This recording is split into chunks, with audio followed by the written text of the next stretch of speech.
Welcome to the PSD Podcast. I'm Pastor Jim Hinkle, the ministry executive of the district, and I am delighted to co-host this podcast with my friend and colleague, the Executive Director of School Administration, Xavier Schwartz. Welcome back, Xav. Thanks. It's good to be here. Can't wait to dig in today with you and visit with our dear friend, John. We are joined today by one of our favorite people, our friend, our partner in ministry, John Niederbrock, the Chief Operating Officer of the district. And as COO, John is not only responsible for administration of the district, the business and organization, the functioning of the district, but he also serves as a resource for all of your ministries when it comes to those same things. And we're going to talk to John about the breadth of that work. John, great to have you. Thank you for having me here. I'm really excited about this and opportunity to share some stuff with the people. When Zabe and I both accepted calls to the district, John put us through a background check. And this is our opportunity to ask John about his background. Yeah, we're going to put him through a background check now. So yeah, that's not part of the deal here. Share with us about what led you to this opportunity, serving in this way. Well, it's in my mind, it's a great story for me. Just that God at work in my whole life. I'm an LCMS pastor's kid. We were all over the country: North Dakota, Chicago, Indiana, Laguna Beach, Southern California, and Cyprus. So that was how I spent my first part of my childhood. We landed in Cyprus at Holy Cross, where my dad was senior pastor there, and that was when I was about 12 years old, and then stayed here my whole life. Didn't see any reason to leave, and went to college at University of California, Irvine, political science degree. I had this idea I was going to be a lawyer, and that quickly went away as I said, I don't really like this. So, but I got my political science degree and decided, I really like business. I have two older brothers that were in business, and they were always kind of role models for me. So, spent my whole career up until 6.5 years ago in business. I've been in marketing leadership for a Fortune 500 company and doing HR payroll benefits business. Also in finance, a local mom and pop finance company where I got to do everything there. And so that was a great experience. I was also self-employed for 10 years as a marketing consultant. And then the opportunity to work at the district came up. And was initially resistant as Mike approached me about that. And Mike suggested I just go through the process. And you know how God works in that. It started to open my eyes. And I found out that it's exactly what the Lord had prepared me for my whole life. And I love it. I'm blessed to work with people like you two and just be able to serve our churches and schools in our district. God has a way of revealing things that we never expected. Absolutely. And yet in which we end up delighted. Exactly. And my joke is I've learned everything I've ever learned in my career, and that covers about half of it, Yeah. what's needed. So, yeah. As you made that transition into not just the district, but into a ministry context, share some of the things that you discovered or learned that were different for you. The thing I'm always telling people is moving, I was always involved in the local congregation, lay leadership, which is very involved, and which is fantastic, and everyone should be involved deeply. The thing is, you don't see what's going on outside your community. And being in this role, I get to see God at work in unbelievable ways that you would never imagine. In just all kinds of circumstances with all kinds of churches and schools in all kinds of communities. God is doing amazing things through his people. And so my little encouragement to anybody listening, lift your eyes up, see that you're part of something bigger. So that's been the biggest thing for me from a ministry perspective. Yeah, I'm new to my role with the district, and I would absolutely echo what John's just said, is it's really a zoomed out perspective, and it's given me a lot of hope for the future of our synod and our district when I see what's going on in so many different places. And it's revealed to me like where there's a lot more brokenness than maybe I was aware of in the single church and school where I was serving, and how much the district is needed to come alongside and serve and equip people, both so they can fulfill what God has for them, this big, bold things that God's doing in these places, but also to come along and stitch back together so that they can have a future. Yeah, absolutely. We mentioned that John has a real duality to his role. He makes sure the district functions as effectively as possible, really pursues its mission. But he also resources churches and schools, just as all of us do. And he does that with that business, administrative, organizational perspective. Talk to us a little bit about the requests you get most from churches and schools, the needs that seem to resonate across the district. Yeah. So probably the number one thing that I hear is, especially from our smaller ministries, and maybe they're struggling, maybe they've declined, is we don't have anybody to do our back office stuff anymore. How do we keep our books? How do we do HR requirements so we're compliant with the regulations? How do we just keep the quote unquote business side of this going? So that's probably the number one request. And then HR help when there's kind of employee stuff that comes up and a church or a school just isn't quite sure how to navigate that. They'll reach out. Also property related things like, hey, we're thinking about leasing a portion of our property, or maybe we have a school building that we're not using anymore. We want to lease it out. How do we do that? Can we do that? Are we going to lose our tax exempt status? Are we going to get taxed on that? And all kinds of other things like that. So there's a lot of those kind of questions. And then probably the one that is interesting is the question of, these rules really don't apply to me, right? And my response invariably is always, yes, they do, as a matter of fact. That may be a question I've asked once or twice in my life. Yeah, there are a lot of wonderful things carved out for religious organizations in our country, but, most of the rules still apply. So it sounds like sometimes you are the resource and sometimes you refer them to a resource. Related to those questions that you were just referencing, are there resources we have as a district that we refer to more often than not? Absolutely. And I would converse that a little bit by saying I'm seldom the resource.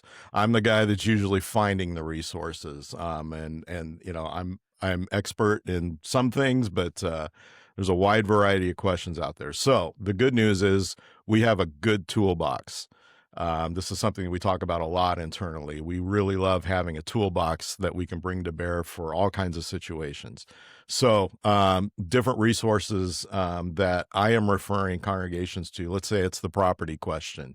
How do we lease property? Foundry Commercial is our real estate partner that will help churches and schools think through how to lease property and do it well. Churches and schools are typically lousy landlords. They are the experts, and they'll come alongside and make sure you're getting the rent that you should be getting, and on a compliant lease agreement, things like that. Other resources I refer congregations to, probably the number one thing that I'm suggesting is you've got to have some bench strength for your human resources function. So many of our churches and schools, you probably have a parish administrator who is also the HR person and does 5 other things, and that is really hard to remain compliant. Things are changing all the time. You need some bench strength. You need a resource that can help you when you come across those things that you just don't know how to deal with.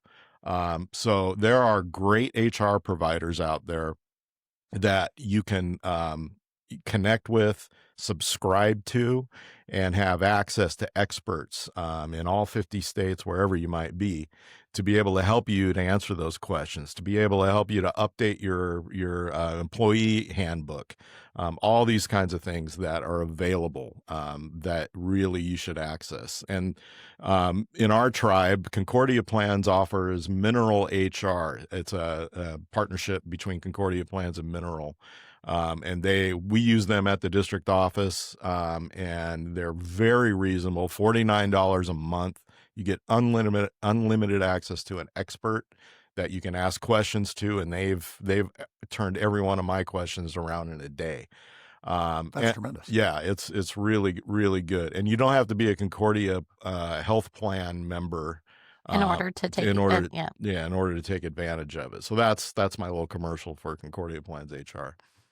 Zave, as you're encountering schools throughout the district, as you're getting to know people even better, are you hearing some of those same questions and issues? Yeah, I would lean into exactly what John said, in that HR is kind of a leading issue with all of our schools and preschools, especially. Oftentimes, they don't have the bandwidth to have a business administrator of some sort, even if somebody's just dabbling in HR. I believe our bigger churches and schools, often they're better resourced in that capacity just because they're employing multiple people. And so HR has become a bigger and apparent need for them. But even for them, I feel like this resource is so substantial in that you can really lean into experts in the field and everything. And just, I know that HR can kind of get a bad rap. My husband is an HR GM, and so he always complains about like, everybody hates HR. But really what HR, the important piece of HR is it allows us to operate at our optimal levels. Mm-hmm. And we need that in order to not get ourselves into trouble and to make sure we are complying with things. And that's just such an important piece to healthy ministry. And I think that John's role at the district models for all of our churches and schools how important it is to have somebody competent on the business side of the house. Because I think we want to think that, because we're a church or because we're a school, because we serve the Lord, we don't need a business side of the house, or we're going to pray our way out of that, or God's just going to bless that, or whatever. And the reality is that the district is modeling for churches and schools how important it is to take care of the business side of the house. And to do that from a perspective of faith and with an expression of faith as well. 100%. And that your business guys should be like John. They should love Jesus and love the church and serve in this capacity. I'm hearing an emphasis on both people and property. And people are of great value. We love people. Mm-hmm. Jesus loves people. And that is our ministry, to serve them and journey with them and have all these experiences. But we also have an opportunity with property that is unique in relationship to other districts. As I visit congregations and discuss their next season with them, I have discovered that for those who may consider partnerships or mergers, for those who may even be praying about closure, property really comes into play. And that is not the case in every district. Many of our district partners across the country talk about properties that are worth in the hundreds of thousands, if that. The properties in this district tend to be worth in the millions. And that has an effect on the decisions congregations make about not only their existing ministry, but the future mission that God may have for them. Talk about that a little bit in your experience, the significance of property and the way we steward that. Yeah, it's a very, very important question, especially as we all know, a lot of our congregations are declining. That's not just us, that's just in the whole of Christendom in our country.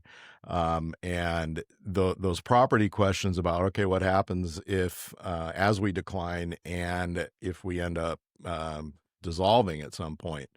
Within our church body, there are options related to property, but the kind of main thing is that as a congregation, typically your constitution will have a clause that indicates that upon dissolution, the property of the congregation reverts to the district.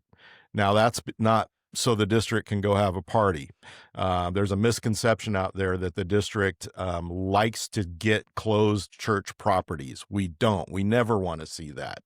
But what we do want to do is steward that really well, so that the legacy of those that poured their lives into that property and into that ministry over decades is honored, and that we can see what the next season of ministry may be for that property or from proceeds of that property. And we do diligent analysis when something like this happens to understand, all right, is this something that we should keep and try to relaunch something new here?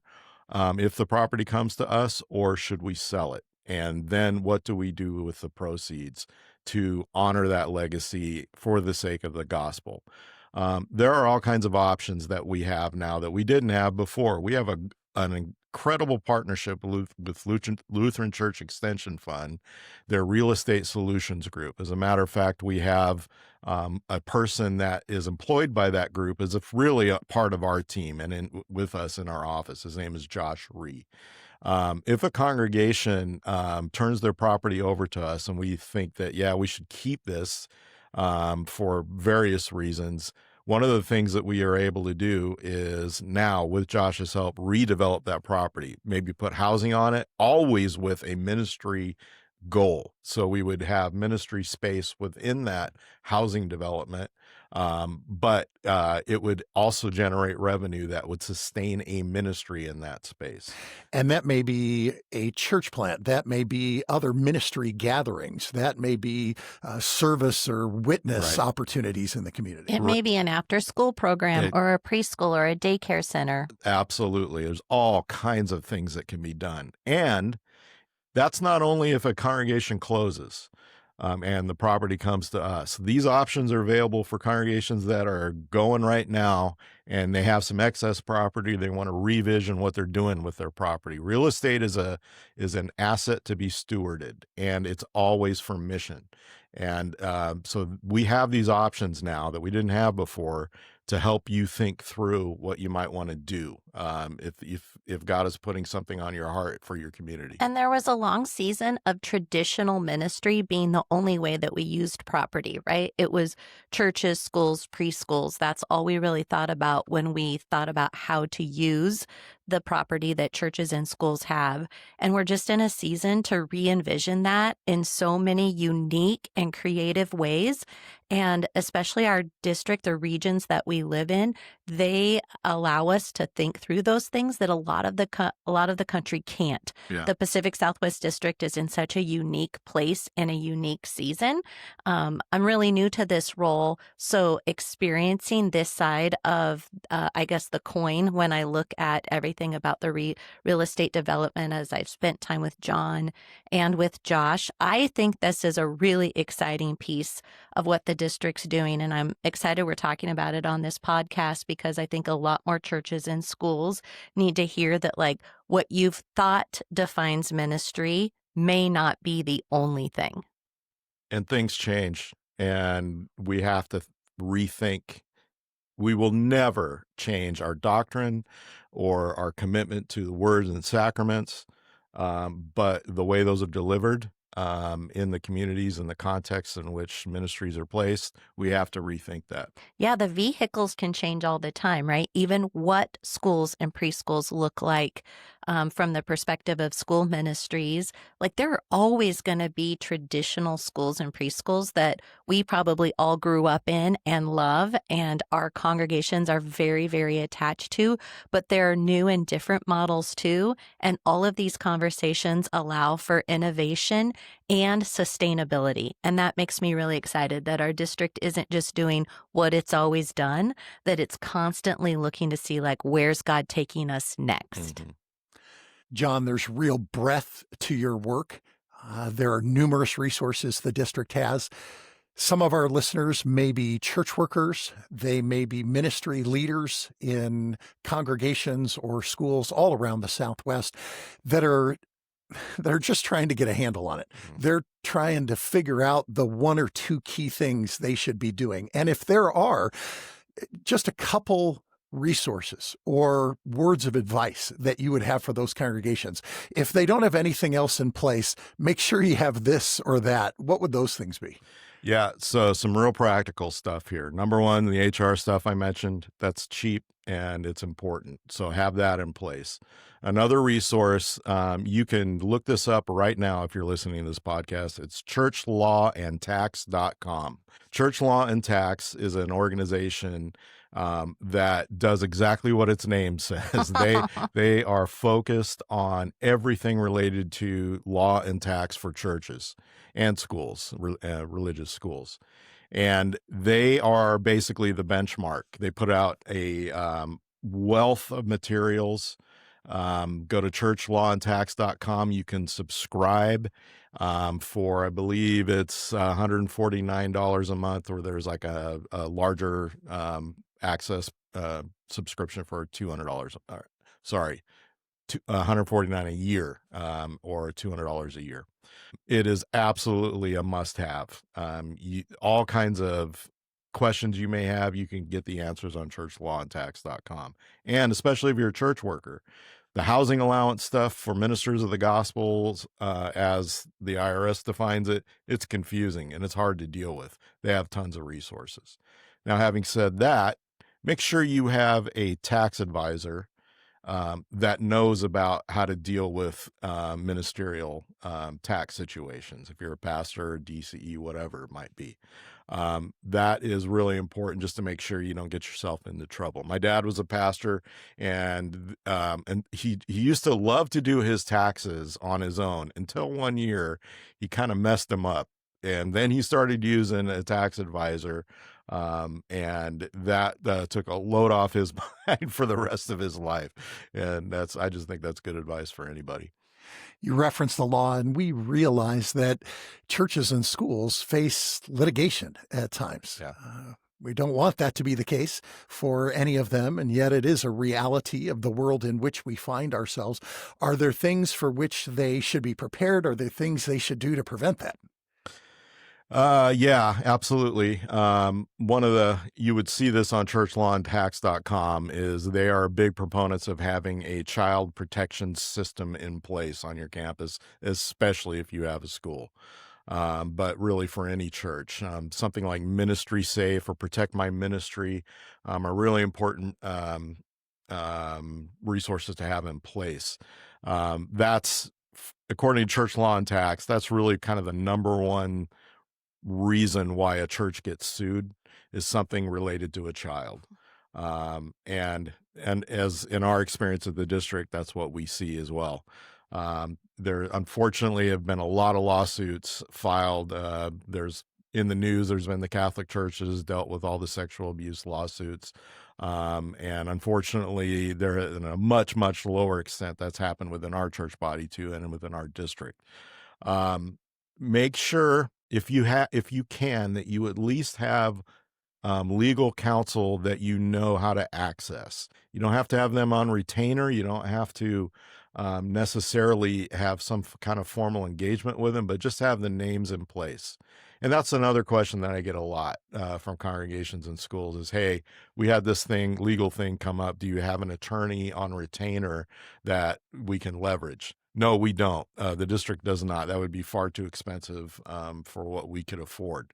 But we do have attorneys that we work with, wonderful, wonderful Christian men, and very expert, that we can refer churches and schools to, that can help them through those things. And related to that, the number one preparation to protect yourself that I would suggest is make sure you know who your insurance carrier is now and has been as far as you can go back in your church or school's history. Most policies for churches and schools will include a clause that says that the insurance company is obligated to protect them in cases that are covered by the insurance, like liability, slip and fall, those kinds of things, going back to, whenever that policy was in place. So this could be decades ago. Whoever that insurance company is or who their successor company is, they have to protect you and will provide legal counsel from their legal department to be able to protect you. So make sure you have your insurance policies located, locked up, and you know where they are if you need to access them. And that you stay current. Yep. Zave, as a longtime school principal, and I, as a longtime congregational pastor, can testify to the value and necessity of every one of those things, and especially the emphasis on guarding and protecting children. Mm-hmm. Yeah. And that's not just like good practice, right? That's law. Yep. In a lot of our places is that there are things that you have to do every single school year in order to be ready to have children on your campus. And those best practices are put into place so that we can be efficient in ministry, right? They really are intended to protect our people, but mostly to protect the longevity of our ministry. Amen. Talk to us a little bit about whether or not people should contact you or they should contact others. They're hearing all kinds of stuff. There may be people who are on the internet right now based on websites that you have mentioned, checking that out. But they're going to have other questions. They're going to want to follow up. Are you a person as the chief operating officer that they should really reach out to and contact, or is it other people? Well, yes, you can contact me. My email is jim.henkel Absolutely. Yes, contact me. I'm one person, so we have limited resources at the district. But also be in contact with your brother and sister congregations that are around you, and in your circuit and in your region. Get connected so you can, especially those that may have, like, for example, an HR person on staff. Make sure that you have a network that you're able to access. But yeah, absolutely contact us. Yeah, I would say check our website first too. There may be resources that answer exactly what you're talking about on our website. But yeah, happy to help however we can. You can contact me. You can contact any of our administrative staff, and they will get to me. But yeah, we're here to help. We're here to resource. That's our whole reason to exist. Yeah, I'd like to echo what John said about, like, our team is really cohesive. So we are at the district office, we're communicating with each other all the time.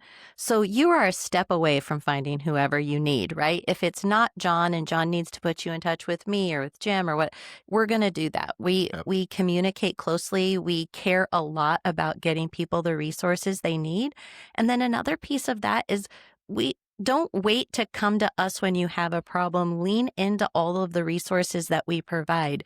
Get to our pastors' conferences, our teachers' conferences, our administrator conferences, our preschool director conferences, because we are intentionally going over things at those conferences that you need to know. So both to encourage you, both in your faith walk and your leadership roles or your teaching roles, but also in just the day-to-day operations of what you're doing. We're trying to be really practical at those things too. And so we're constantly providing resources for everybody at these events. So lean in. Don't wait for there to be a problem. Be proactive. Get to these events that we sponsor in an effort to get you the tools and resources you need. And here's a really simple thing you can do right now. If you are not subscribed to the district's media, including our e-news, our connections newsletter for schools, it's really easy. Go onto our website and you can see how to subscribe, and make sure,